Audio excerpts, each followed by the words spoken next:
Good morning and good morning everyone. Very good to be with you. 반갑습니다. 그래서 오늘 우리가 이 세계의 변화 사이클, 우리가 겪고 있는 이 사이클에 대해서 좀 이야기를 더 깊이 들어가면서 구약 성경에서 제일 유명한 스토리 하나와 유사한 부분을 이야기를 하고 싶어요. 그 이야기는 출애굽의 이야기예요. 모세 시대 때 있었던 출애굽의 스토리는 이스라엘의 민족이 400년간 노예로 에집트에서 시련을 겪은 다음에 거기에서 그 고난 끝에 떠남의 여정을 얘기했던 거예요. 그런데 우연하게도 에집트에 있었던 그 400년 노예 역사, 그리고 그 끝에서 떠남의 여정을 거치는 그 스토리가 우리 현대 역사와 비슷한 면이 있어요. 그것은 뭐냐 하면은 현대 역사의 노예 시대가 400년 전에 시작을 했어요. 그리고 150년 전에 그 역사는 끝났다고는 하지만 그 역사의 후손의 스토리가 그대로 이때까지 그 400년 거쳐서 오늘까지 와서 지금 세계 곳곳에서 그 불평등에 대한 더는 견디지 못하겠다, 더는 이렇게 가면 안 된다 하는 시위가 점점 올라오고 있는 거예요. 그 현대시대의 노예 역사를 우리가 직면해야 되는 부분들이 꽤 많이 있어요.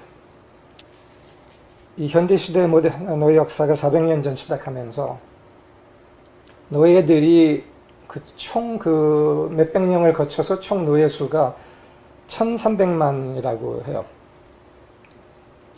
근데 실제는 그 노예 수가 1300만이 아니라 2000만 명이었어요. 근데 왜 1300만 명이라고 하냐 하면은 700만 명이 배를 건너가면서 죽고 또한 노예 훈련 캠프에서 죽었어요. 그 말은 3분의 1이 2000만 명 중에서 3분의 1이 그 몇 년 안에 죽었다는 거예요. 건너면서 2000만 명이 죽었고 훈련 캠프에서 5000만 명이 죽었어요.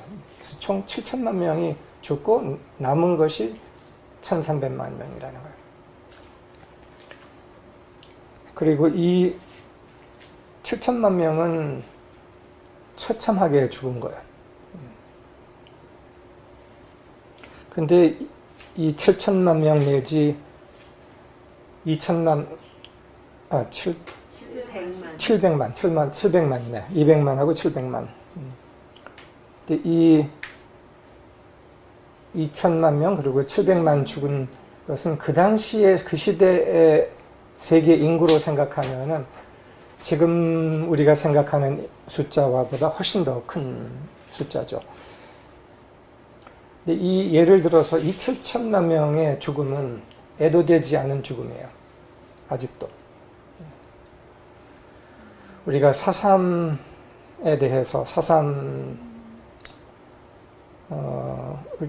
통해서 죽은 사람들에 대해서 애도하는 과정이 역사적으로 있었어요. 그리고 그것이 아주 중요했고 그것이 다 끝나지 않았어요. 그리고 최근에 뉴스를 보니까 제주에서 4.3 트라우마 센터가 새로 열렸어요. 그러면은 이 700만 명 죽은 노예들, 그리고 그 2000만 명 그 노예를 고통을 경험했던 그 자손들에 대한 트라우마 센터는 어디 있지? 그것도 생각해 볼 만한 거예요. 이 말은 뭐냐 하면은 이것은 직면되고 바로 잡혀야 될 수밖에 없는 역사라는 거예요. 근데 우리가 역사를 보면은 이런 것이 증명되고 바로잡히는 것이 이미 저절로 일어나고 있는 역사예요.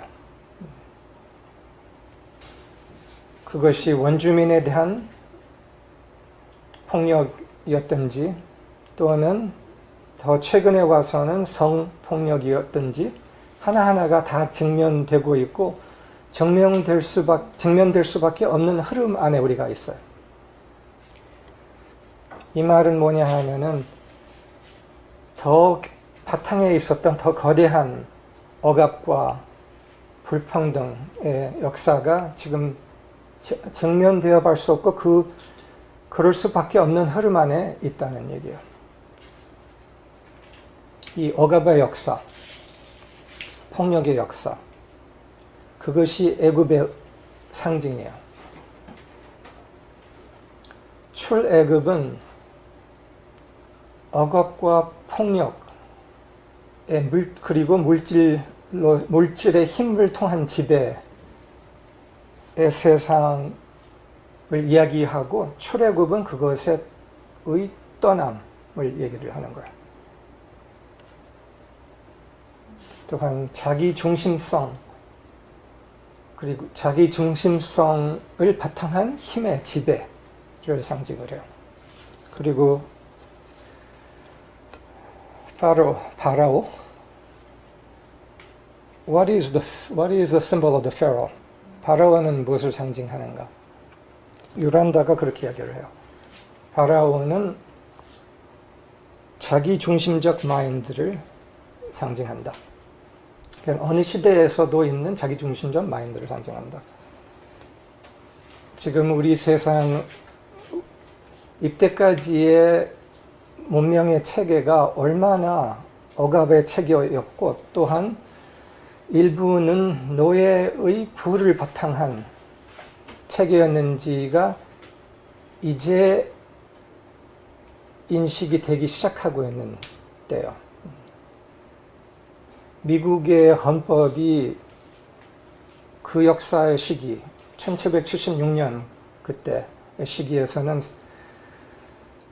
세계 진화에 굉장히 중요한 새로운 헌법이었고 평등을 향한 새로운 지침과 깃발이 됐던 헌법이었어요. 그리고 존엄의 세상을 가리켰던 깃발이었던 거예요. 그 헌법의 제일 중요한 문장은 All men were created equal. 모든 사람은 평등하게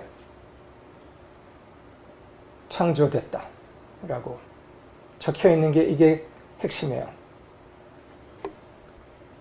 평등하게 창조됐다는 것은 한 사람 한 사람이 존엄하게 대우받을 존재라는 생명이라는 것을 그 지침을 세웠던 거예요.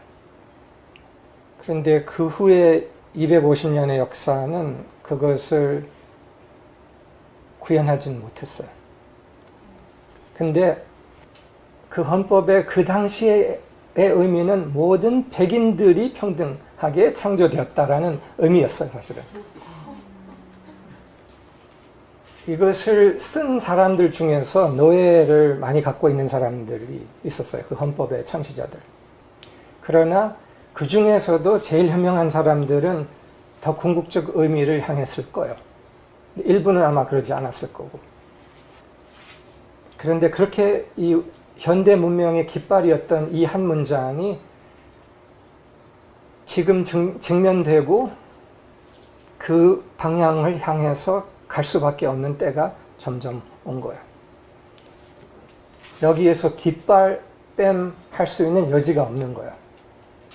세상 모든 나라에서는 모든 사람은 평등하게 창조되었다, 존엄하게 창조되었다라는 이 말을 다 벌써 수용을 했어요. 받아들였어요. 그래서 남은 것은 이것을 왜 그렇게 우리가 안 하고 있느냐를 증명할 수밖에 없는 거예요. 이때까지 400년 동안 이 존엄과 평등을 구현하지 못했던 이 체계는 지금 흔들리고 있는 거예요. 이 말은 존엄의 세상을 향해서 흔들리고 있다는 거예요. 그리고 지금의 흔들림은 그렇게밖에 우리가 볼 수 없고 봐야 한다는 거예요. 존엄과 평등을 이야기하면 어떤 사람들은 사회주의자 아니요? 이렇게 얘기를 해요. 미국 헌법의 아버지들이 사회주의자들이었나? 존엄과 평등은 사회주의가 아니에요. 인간 본질 그리고 문명의 최고의 가치예요. 그런데 이 억압과 불평등의 체계에서 떠나는 과정에 지금 우리가 있다고 봐야 해요. 그래서 잠깐 그 이스라엘 민족이 에집트를 떠나는 과정을 잠깐 우리가 같이 생각을 해보죠.